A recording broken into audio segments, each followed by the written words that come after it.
Fala, meus irmãos, tudo bem com vocês? Eu sou a Sara, esposa do pastor Denis, e esse canal é dele, e hoje estou aqui com vocês.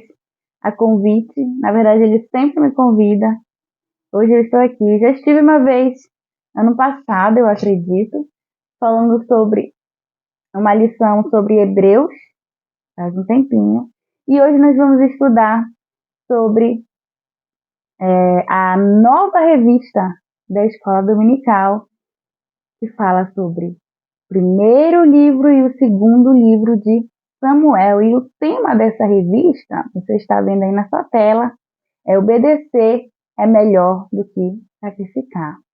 E hoje nós vamos para a primeira lição, que tem como assunto, o assunto da lição, 1 Samuel 1, os pais de Samuel e o seu nascimento. E o texto áureo: levantou-se Ana, e com amargura de alma orou ao Senhor e chorou abundantemente.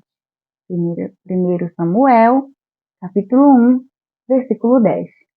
E a verdade prática: a soberania de Deus não anula a liberdade humana. Vamos para a leitura bíblica, que se encontra em 1 Samuel, capítulo 1, do versículo 1 até o 28. São 28 versículos. E a minha versão não é a versão que o Denis costuma ler, que é a NAA. A minha é NVI, que é a minha versão favorita. Então vamos ler. Havia certo homem de Ramataim, Zufita, dos montes de Efraim, chamado Eucana, filho de Jeroão, neto de Eliú e bisneto de Tou, filho do Efraimita Zuf. Ele tinha duas mulheres, uma se chamava Ana e a outra Penina. Penina tinha filhos, Ana, porém, não tinha. Todos os anos esse homem subia da sua cidade a Siló para adorar e sacrificar ao Senhor dos Exércitos. Lá, Hofni e Finéias, os dois filhos de Eli, eram sacerdotes do Senhor. No dia em que Eucana oferecia sacrifícios, dava porções à sua mulher, Penina, e a todos os filhos e filhas dela. Mas a Ana dava uma porção dupla, porque a amava, apesar de o Senhor tê-la deixado estéril.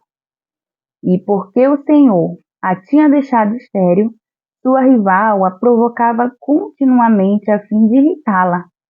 Isso acontecia ano após ano. Sempre que Ana subia à casa do Senhor, sua rival a provocava, e ela chorava e não comia. Eucana, seu marido, lhe perguntava: Ana, por que você está chorando? Por que não come? Por que está triste? Será que eu não sou melhor para você do que 10 filhos?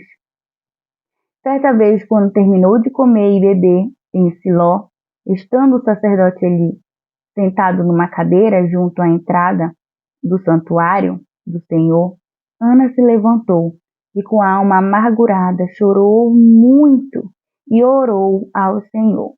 E fez um voto, dizendo: Ó Senhor dos Exércitos, se tu deres atenção à humilhação de tua serva, te lembrares de mim e não te esqueceres de tua serva, mas lhe deres um filho, então eu o dedicarei ao Senhor por todos os dias de sua vida, e o seu cabelo e a sua barba nunca serão cortados.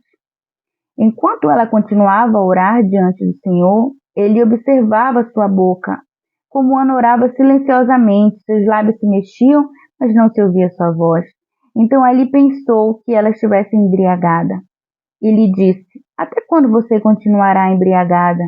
Abandone o vinho. Ana respondeu: Não se trata disso, meu senhor. Sou uma mulher muito angustiada. Não bebi vinho nem bebida fermentada. Eu estava derramando minha alma diante do Senhor. Não julgues tua serva, uma mulher vadia. Estou orando aqui até agora por causa de minha grande angústia e tristeza. Versículo 17. Ele respondeu: Vá em paz.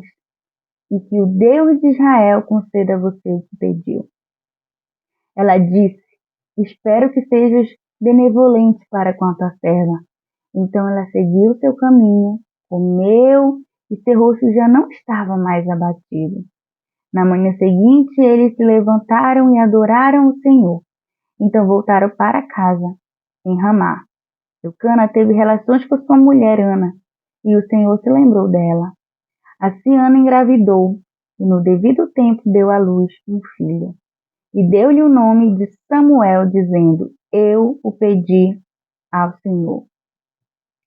Quando, no ano seguinte, Eucana subiu com toda a família para oferecer o sacrifício anual ao Senhor e para cumprir o seu voto, Ana não foi e disse a seu marido: depois que o menino for desmamado, eu o levarei e o apresentarei ao Senhor, e ele morará ali para sempre. Disse Eucana, seu marido: faça o que parecer melhor a você. Fique aqui até desmamá-lo, e o Senhor apenas confirme a palavra dele. Então ela ficou em casa e criou seu filho até que o desmamou.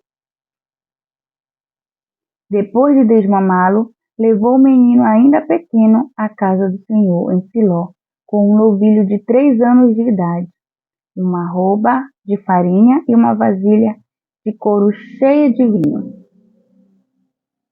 Eles sacrificaram o novilho.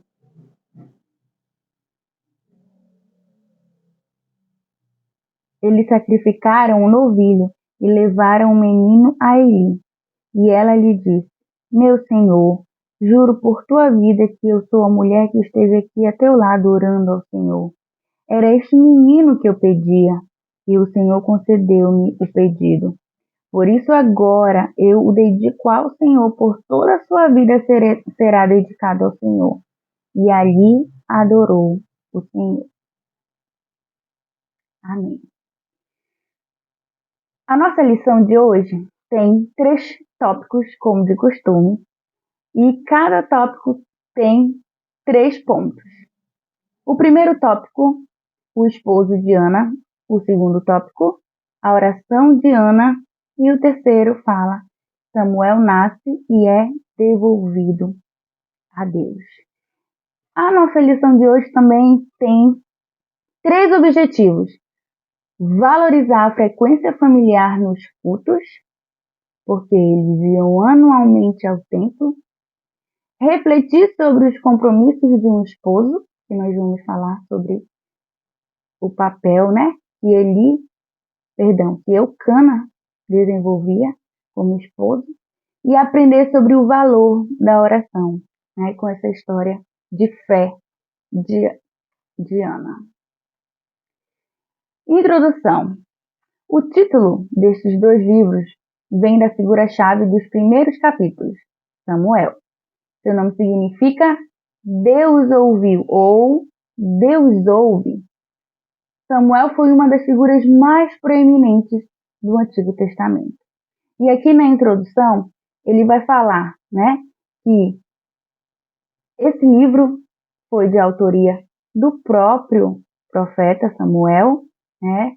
Fala também o período em que ele foi escrito aproximadamente, fala também o período em que Samuel nasceu e morreu. O primeiro tópico vem falar sobre o esposo de Ana, que tem como primeiro ponto Ana e Penina. Eucana, que era esposo de Ana, ele tinha 2 mulheres. E aqui no começo fala assim: em vários sentidos, Eucana dá a impressão de ser um homem bom e temente a Deus, exceto pelo fato de que ele tinha 2 esposas. Ao que parece, Ana era sua primeira esposa, e ao ver que era estéril, Eucana casou-se com Penina para que pudesse ter filhos. E apesar de, aparentemente, Eucana ser um homem de Deus, um homem íntegro e justo, ele casou-se 2 vezes. E a poligamia nunca foi aceita por Deus, ela nunca foi aprovada. O plano de Deus original desde Gênesis é um homem e uma mulher. E nós temos vários exemplos, né, dessa prática que tiveram muitas complicações, houveram muitas complicações. Aí ele dá exemplo de Abraão, de Jacó, que tiveram muitas esposas, né? E que se deitavam até com as suas concubinas, Jacó, Davi, Salomão, e que a gente sabe pela Bíblia que não tiveram bom êxito por ter vários casamentos, né? E isso, apesar de estar na Bíblia a história de cada um deles com várias mulheres, mas Deus nunca aprovou isso. Não é bíblico, né? Muita gente critica, inclusive, mas na Bíblia os homens se casavam várias vezes. Muita gente ímpia que não entende. Não sei se você já ouviu esse questionamento por aí, mas eu já ouvi. Mas na Bíblia muita gente casava. Um homem se casava com várias mulheres. Mas isso, a Bíblia mostra a história da vida dessas pessoas e a consequência desses atos, que não são bons, né? E eu acabei de falar exemplo de vários aqui.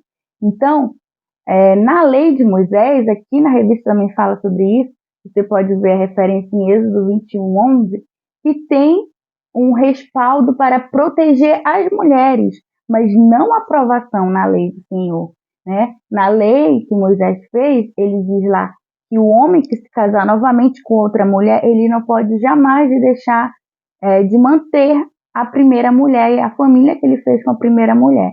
Se ele deixar de manter, de sustentar a primeira mulher, ela tem liberdade de abandoná-lo, ela tem autorização de abandoná-lo. E é isso que está em Êxodo 21:11.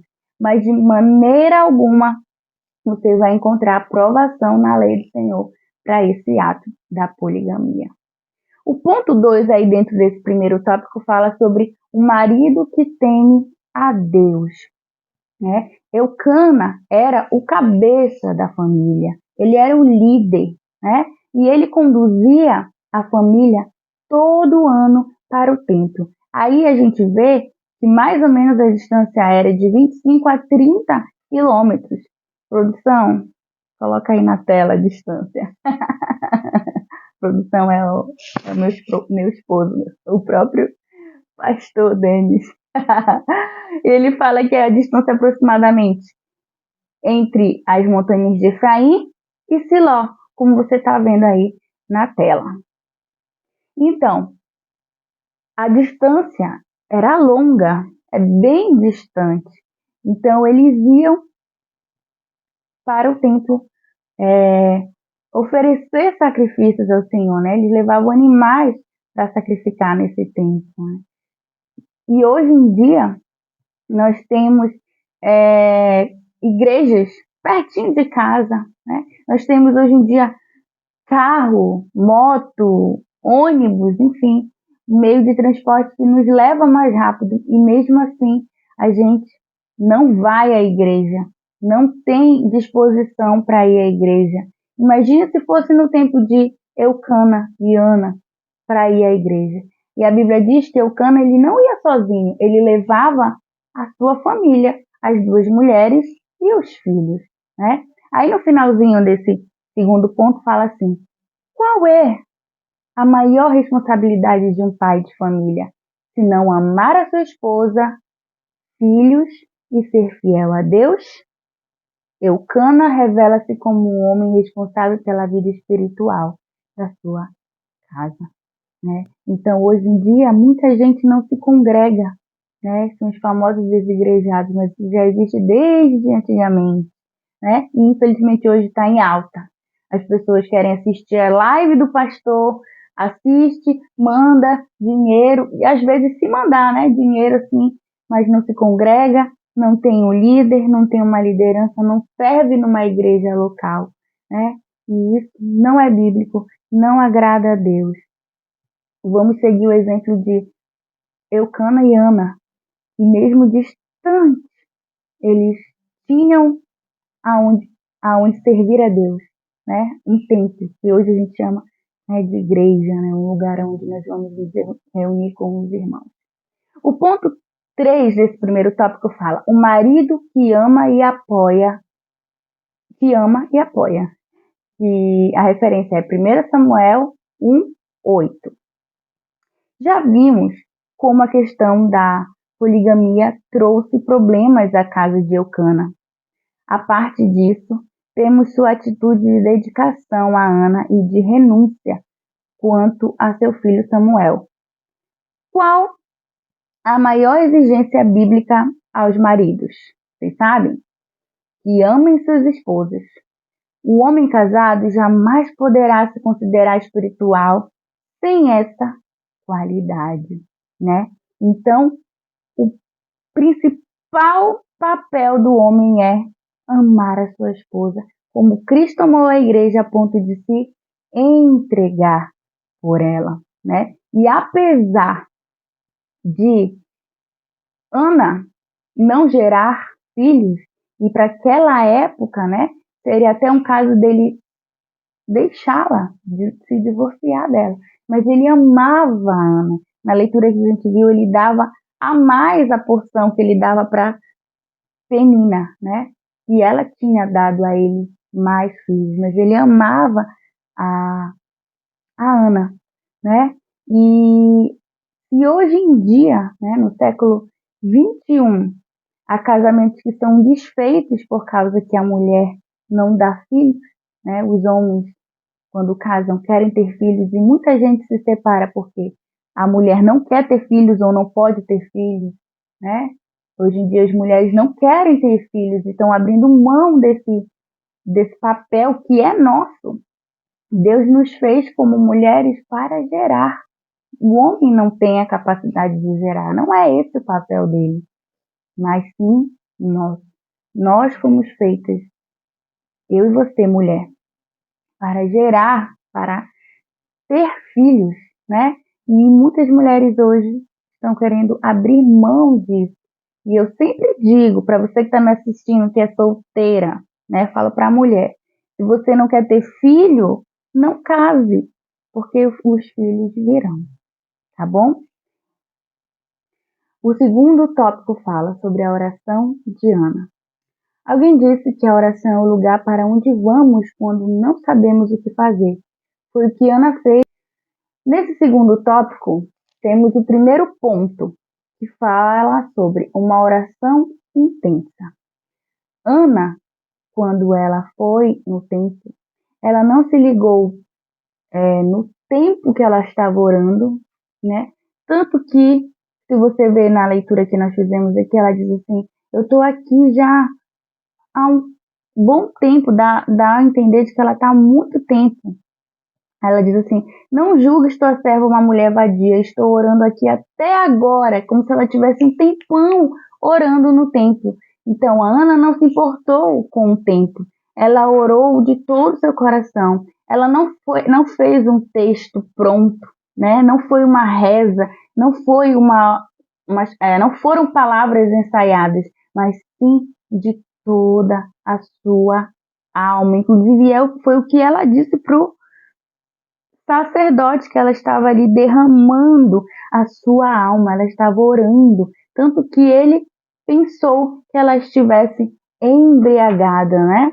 Mas ela não estava. Aqui diz assim: oração não é algo que ligamos e desligamos, como se fosse um botão. É um ato e também uma atitude. É um ato e também uma atitude. É um derramar de alma. Então, quando nós falamos com o Senhor, não tem como nós fingirmos, não tem como atuarmos, né? Porque o Senhor, Ele conhece todas as coisas, Ele conhece a intenção do seu coração, o que se passa na sua mente. A Bíblia diz que antes mesmo de nós pronunciarmos, Ele já sabe a palavra que vai sair da nossa boca. Então, quando você falar com o Senhor, seja sincero, que é o último ponto desse segundo tópico, né? A sinceridade de Ana. E um ponto importante para falar, que naquela época Baal era um deus da fertilidade, e Ana, ela não procurou Baal, ela não procurou outros deuses ou outros meios, ela era uma israelita e ela confiava em Deus. Eu creio até que ela já tinha ouvido a história de Sara, de Rebeca, de Raquel, né, esposa de Jacó, e ela Ana permanecia com a sua fé em Deus. O segundo ponto desse segundo tópico fala sobre a oração de Ana, que foi longa, como eu falei ainda agora.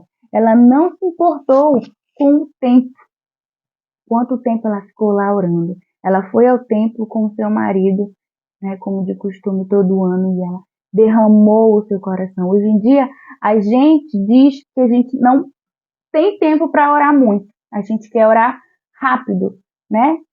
Lembrando, né, é importante falar aqui que se é longa ou não a oração, não é isso que é o mais importante. A gente não deve pensar que só porque a oração de Ana foi muito longa que Deus ouviu. Não é isso, mas sim o seu coração, a sua sinceridade, a sua alma diante do Senhor. Aqui diz assim: a extensão com que se ora revela o tamanho da dor, né? Porque ela estava desesperada, angustiada, e ela orou por tanto tempo, né? No terceiro ponto desse segundo tópico fala sobre uma oração sincera. Ana foi sincera. Ela não escondeu que ela estava aflita, ansiosa. A palavra de Deus disse aqui, onde nós lemos, que ela nem queria comer. Ela não tinha nem vontade de viver. Hoje em dia a gente tem um nome para isso, né? Ansiedade, depressão. E eu acredito que Ana já tivesse assim, meio depressiva, ela não queria comer. E o marido tentava a todo custo consolá-la e disse para ela: "Eu não sou melhor para você do que 10 filhos", mas nada trazia a alegria de Ana enquanto ela não conseguisse gerar, né? Hoje em dia, a religiosidade faz a gente ser pessoas superficiais, sem verdade naquilo que a gente faz, que a gente prega, né? Hipócritas. Infelizmente, é o que tem acontecido nos dias atuais, né? Pessoas que são atores, atrizes, né, na casa do Senhor, mas por quê? Não se doa de todo o coração a Deus. Que a gente possa seguir o exemplo de Ana. Amém? Vamos para o último tópico. Samuel nasce e é devolvido a Deus. Primeiro ponto, o nascimento milagroso. Deus, ele respondeu às orações de Ana, né?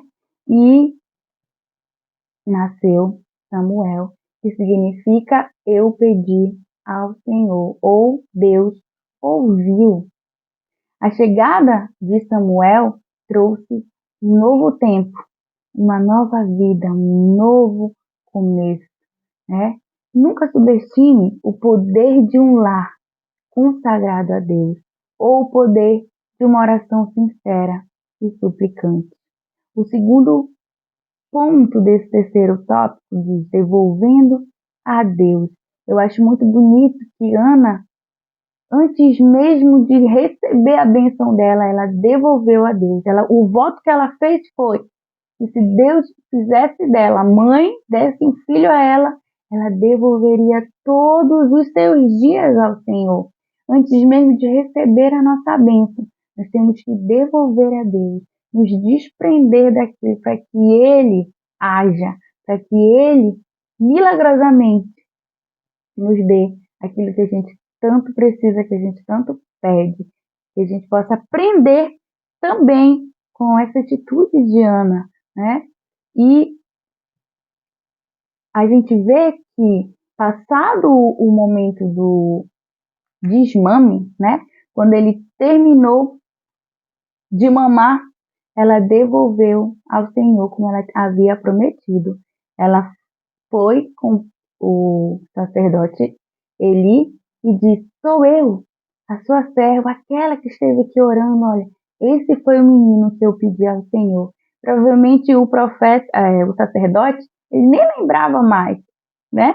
Mas independente dele lembrar ou não, o voto, o pacto que ela tinha feito era com Deus e ela estava honrando. Os estudiosos, eles dizem que são 3 alternativas nessa idade do desmame.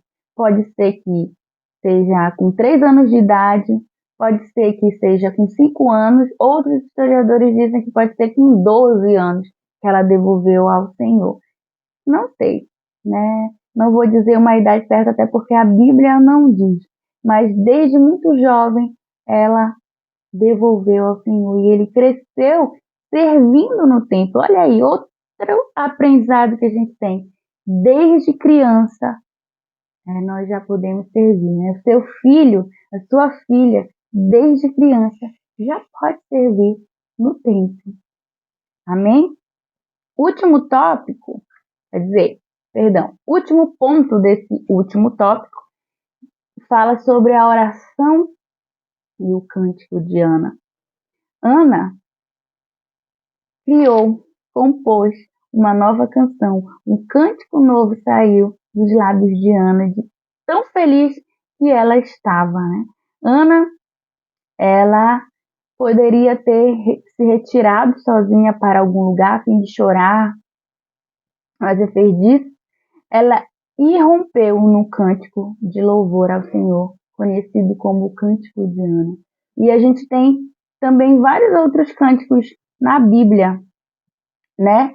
Aqui a revista dá o exemplo do cântico antes de ir para o Getsemane de Jesus, né? Que ele entoou um hino com seus discípulos. O cântico de Paulo e Silas na prisão, né? Nos Salmos, Davi louva a Deus em meio a circunstâncias difíceis. E Maria, em seu cântico, é especialmente parecido com o cântico de Ana. Você já leu o cântico de Ana? Leia, você vai se emocionar. Não é sem razão que Ana deu ao mundo um filho como Samuel. O mundo está precisando de mais pessoas como Ana e como Samuel. Que nós possamos criar os nossos filhos como Ana criou Samuel, devolvendo ao templo, dedicando todos os dias dos nossos filhos, desde pequeno, ao serviço de Deus. Aplicação pessoal. A oração é uma das formas de participarmos dos atos soberanos de Deus na história. Como está a nossa vida de oração? Quanto tempo investimos em oração? Temos prazer nessa prática? E aqui na revista eu nem comentei com vocês, né? Fala que a oração não é uma prática para desocupados. E quanto mais você estiver ocupado, mais coisa para fazer, aí que você tem que orar mais. Se você tem menos coisa para fazer, você ora menos. Por quê? Se você tiver mais coisa, aí tá seco, tá muito calor. Se você tiver mais coisa para fazer, aí que você tem que orar mais. Porque se você ora, Deus vai agindo no seu lugar. E aí você cansa menos. É isso que diz na lição. Vamos para as perguntas? A pergunta, você tem que associar 2 colunas, né? A primeira coluna tem os números e a segunda, quadradinhos brancos, tá bom? Era apoiador amoroso e fiel a Deus. Quem era? Eucana, marido de Ana. A oração, ou características da oração de Ana. 2. Intensa, sincera e longa. Quem era? Eucana, marido de Ana.